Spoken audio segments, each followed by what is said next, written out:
Si Pastor Yongki, semangat pagi, salam penuaian, salam impactful life, hidup berdampak jadi berkat. Amin, amin. Pagi hari kita bangun artinya masih ada kesempatan untuk kita mengenal lebih dekat isi hati Tuhan. Ada kesempatan buat kita untuk jadi berkat. Amin saudara. Haleluya. Pagi hari ini firman yang Tuhan titipkan yang saya renung-renungkan uh, diambil dari Lukas 10. Kadang dalam hidup kita merasa semakin sibuk itu artinya semakin rohani. Semakin sibuk, semakin aktif artinya semakin benar. Biasanya manusia menyimpulkan seperti itu. Kadang orang juga menyimpulkan semakin sibuk berartinya semakin sukses. Semakin sibuk, semakin kaya, semakin berhasil. Semakin naik pangkat, naik gaji, dikatakan orang semakin terjamin hidupnya. Itulah namanya sistem dunia, cara pandang manusia. Ya, sekarang kita mau, mungkin banyak dari kita melihat seperti itu, tapi kita sibuk itu baik saudara, lebih baik sibuk daripada nganggur. Amin. Sibuk itu baik, melayani, bekerja, bantu sana sini, involve sana sini, itu semuanya baik. Tapi jangan sampai kita tanpa sadar kita mulai lelah. Jangan sampai tanpa sadar kita mulai bahkan jauh dari Tuhan. Itulah message-nya. Yuk, pagi hari ini kita mau belajar dari cerita Maria dan Marta. Firman Tuhan dari Lukas 10 ayat 38 sampai 42. Kita mau belajar dari Maria dan Marta. Diambil dari Lukas 10 ayat 38 sampai 42. Demikian firman Tuhan. Ketika Yesus dan murid-muridnya dalam perjalanan, tibalah ia di sebuah kampung. Di situ seorang perempuan yang bernama Marta menerima dia di rumahnya. Perempuan itu mempunyai seorang saudara yang bernama Maria. Maria ini duduk di dekat kaki Tuhan dan terus mendengar perkataannya. Sedangkan Marta sibuk sekali melayani. Ia mendekati Yesus dan berkata, "Tuhan, tidakkah engkau peduli bahwa saudaraku membiarkan aku melayani seorang diri? Suruhlah dia membantu aku."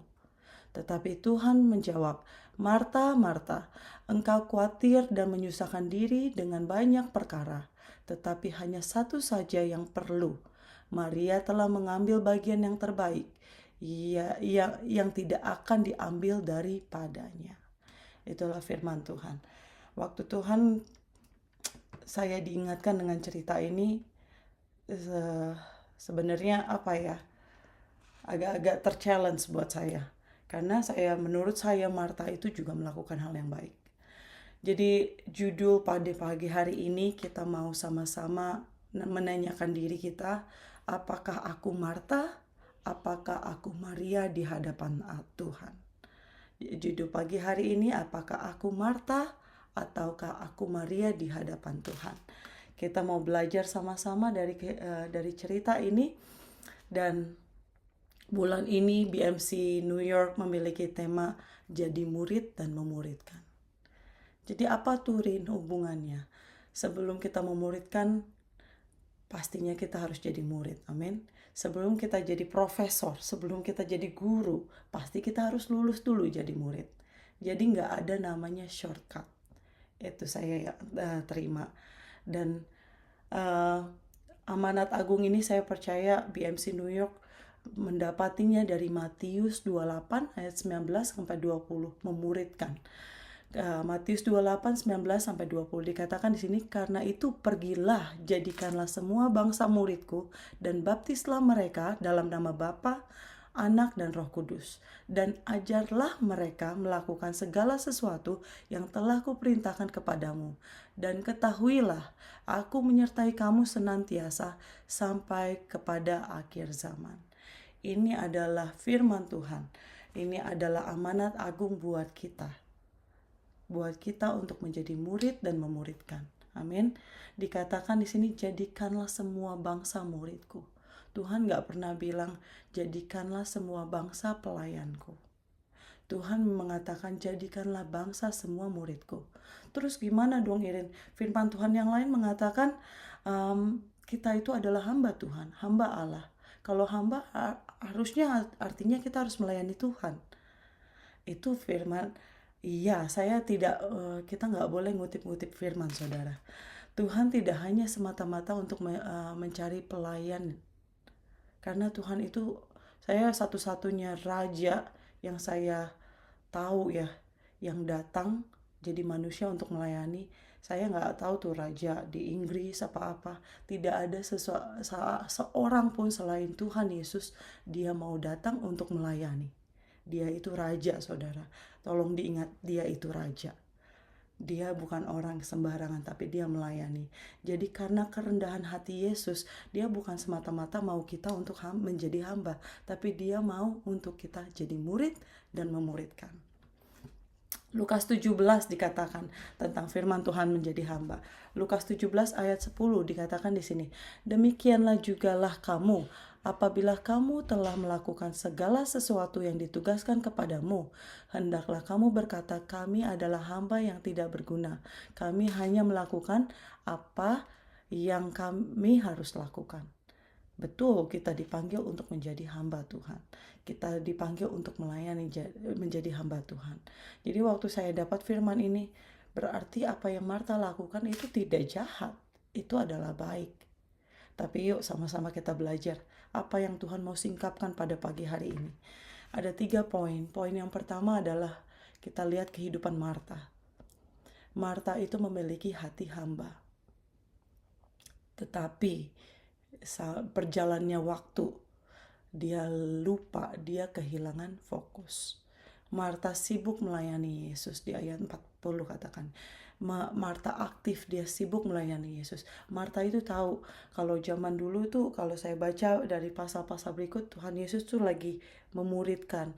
Dia menyuruh mengutus 70 muridnya. Dia mengadakan semua pengajaran. Jadi Marta itu memiliki hati hamba yang luar biasa. Buat zaman dulu ya, saya belajar kalau kita, even sampai sekarang, kita dipilih untuk jadi host, pasti kita mau lakukan yang terbaik.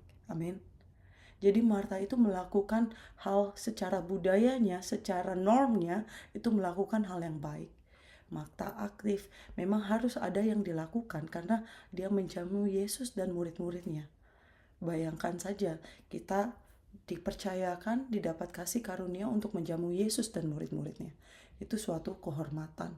Dan Marta itu melayani dengan luar biasa. Tetapi dia sibuk dan hilang fokusnya. Terpecah fokusnya. Dan dampaknya apa, saudara? Dia mengeluh. Dia mengeluh sama Tuhan Yesus. Dia mulai membandingkan dirinya kepada Maria. Dan saat kita udah membandingkan diri kita, apa yang kita punya, pelayanan kita, itu secara otomatis kehilangan damai sejahtera. Jadi itulah yang Marta dapat. Dia melayani tapi dia lupa fokus. Yang dia dapat adalah capek. Yang dia dapat adalah keluhan. Yang dia dapat adalah dia tanpa sadar dia mulai membandingkan dirinya. Dia kehilangan damai sejahtera. Secara fisik Marta dekat dengan Yesus, tetapi secara hati ada distance antara Marta dan Yesus. Marta tidak bisa menyelami isi hati Yesus. Sama dalam kehidupan kita sehari-hari, saudara. Dalam kehidupan sehari-hari kita bekerja, kesibukan, mungkin buat kerja di kantor, meeting, pekerjaan semuanya. Malam udah capek, ada waktu luang kita scroll handphone. Itu handphone menurut saya sih lumayan dangerous ya, saudara ya. Handphone adalah salah satu device yang kita bisa lupa waktu. Lihat. Nah, udah tuh penuh satu hari. Tanpa sadar kita gak ada waktu untuk duduk diam dalam hadirat Tuhan. Jadi kalau saya pikir-pikir, saudara ya, iblis itu pintar sekali loh. Dia tidak perlu menjatuhkan kita dalam dosa yang besar. Dia nggak perlu kasih kita banyak masalah atau even Tuhan mengizinkan kasih penyakit. Iblis dia cukup satu aja, bikin kita sibuk. Itulah cara Iblis yang begitu pintar bikin kita sibuk. Bahkan anehnya buat sebagian orang Kristen, kalau semakin banyak masalah, saya salah satunya, semakin banyak masalah, semakin dekat sama Tuhan. Kalau kita ada penyakit, semakin dekat sama Tuhan. Jadi iblis tuh bilang, dan iblis tahu itu. Daripada dia kasih masalah, kita dikasih zona nyaman. Kita dibikin sibuk, kita dibikin naik dan naik dan naik, dan dia tinggal lihat aja. Hati kita lama-lama memudar akan Tuhan. Itulah kinerja iblis. Iblis gak perlu menghancurkan hidup kita. Dia cukup membuat kita sibuk. Dan perlahan hati kita akan memudar. Kasih mula-mula kita akan memudar akan Tuhan. Itulah bahayanya, saudara. Jadi yang kita belajar dari hidup Marta, melayani itu baik. Tapi jangan sampai hati kita memudar pada Yesus. Jangan sampai kita seperti Marta, amin. Yang poin yang kedua yang kita belajar dari cerita ini, dari kehidupan Maria. Maria, menurut saya ya, yang saya terima, Maria itu memosisikan dirinya sebagai seorang murid. Bagaimana kita lihat dari ayat 39 dikatakan, Maria duduk di dekat kaki Tuhan. Apa sih makna duduk di dekat kaki Tuhan? Duduk di dekat kaki Tuhan itu artinya memosisikan diri sebagai murid. Dikatakan dikatakan dia mendengar perkataannya. Mendengar itu apa sih, saudara? Mendengar itu adalah kata kerja, amin. Mendengar itu kata kerja, tapi saya sadar untuk mendengar kita perlu dua kata kerja lainnya untuk dapat kita mendengar, yaitu supaya kita dapat mendengar, kita perlu diam. Untuk kita bisa untuk mendengar, kita perlu diam dan sadar. Itulah untuk kita dapat mendengar dengan baik. Diam dan sadar. Diam itu apa? Diam itu berhenti dari kesibukan kita. Diam itu menenangkan hati kita. Diam itu memberi ruang bagi Tuhan untuk berbicara. Dan sadar itu apa? Sadar itu, kalau dibilang sadar, conscious. Sadar itu penuh, fokus. Kalau bilang orangnya gak menyadarkan diri, artinya pingsan, saudara. Kalau sadar itu conscious, fokus, artinya hadir sepenuhnya di hadapan Tuhan. Pikiran kita, hati kita, itulah sadar. Sadar, kita hadir sepenuhnya di hadapan Tuhan, tidak terbagi, tidak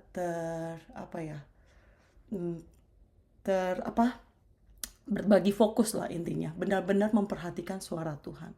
Jadi untuk mendengar kita perlu dua, untuk diam dan sadar. Kalau diam saja tanpa sadar artinya kita koma, kita pingsan, kita mati. Tapi kalau sadar aja tapi nggak diam artinya kita sibuk sendiri.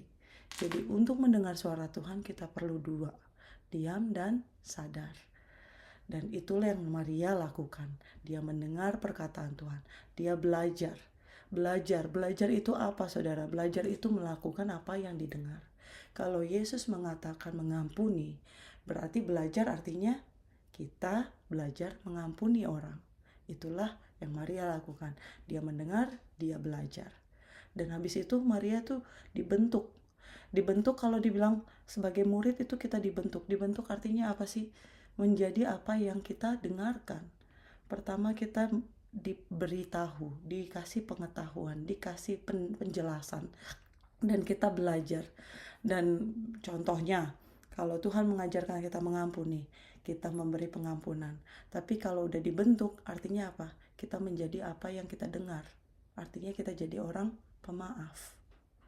Dan saya tahu apa yang saya omongkan itu bukan overtime, bukan kayak 1 second flip hand. Itu semua proses. Amin. Proses sebagai murid. Maria, dikatakan Tuhan Yesus sendiri, Maria telah memilih bagian yang terbaik yang tidak bisa diambil. Menurut saya Tuhan Yesus itu sebenarnya kasih rahasianya loh, saudara. Memilih terbaik yang tidak bisa diambil adalah untuk duduk diam di kaki Tuhan. Yuk kita baca firman Tuhan Yohanes 8 ayat 31. Maka katanya kepada orang-orang Yahudi yang percaya kepadanya, "Jikalau kamu tetap dalam firman-Ku, kamu benar-benar adalah murid-Ku, dan kamu akan mengetahui kebenaran, dan kebenaran itu akan memerdekakan kamu."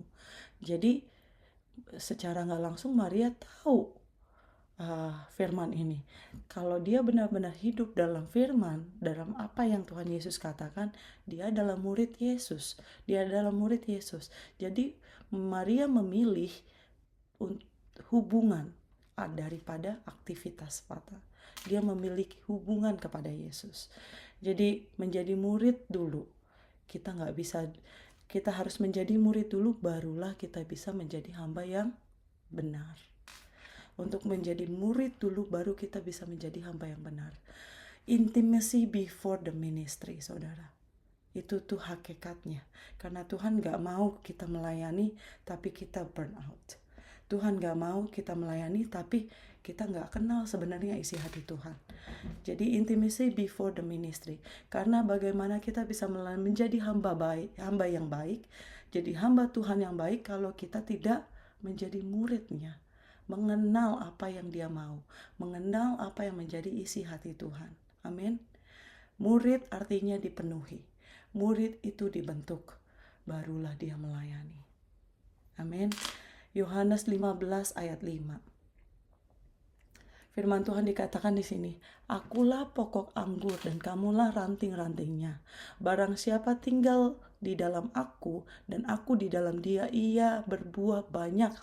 Sebab di luar aku, kamu tidak dapat berbuat apa-apa." Karena itulah kita harus menjadi murid sebelum menjadi pelayan.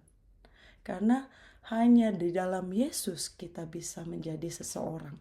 Hanya di dalam Yesus kita bisa menjadi hamba yang baik. Ibaratnya kalau firman ini katakan pokok anggur. Ibaratnya saya bisa terima gini ya, Maria itu akarnya, Marta itu buahnya. Tapi bisakah? Tidak mungkin ada buah tanpa akar. Amin. Jadi kita harus mengakar dulu, menjadi murid dulu. Amin. Itu yang saya belajar dari Maria. Murid menghasilkan hamba yang benar. Hamba yang benar akan memuridkan. Jadi tema bulan ini, murid menjadi murid dan memuridkan, itu Alkitabiah, saudara. Itu malah amanat agung dari Tuhan kita. Itu poin yang kedua yang kita belajar dari Maria. Maria memosisikan diri sebagai murid. Marta memosisikan diri sebagai hamba, tapi dia lupa esensinya. Dan yang ketiga yang bisa saya bagikan adalah, yaitu dia dipanggil menjadi murid dan memuridkan. Itu yang sebulan ini kita akan belajar penuh. Kita dipanggil menjadi murid dan memuridkan. There is no shortcut. Sekali lagi, there is no shortcut. There is no instant. Jadi amanat agung Tuhan itu di Matius 28 ayat 19 sampai 20. Kita udah baca tadi kan. Karena itu pergilah, jadikanlah bangsa muridku dan baptislah mereka. Itulah amanat yang Tuhan berikan. Perbedaannya ke bulan Desember lalu saya lihat note saya, mungkin saya sampaikan lagi. Ada perbedaan, saudara. Fans kemarin juga diteguhkan, fans Yesus, pengikut Yesus, dan murid Yesus. Saya menggolongkan dari 3.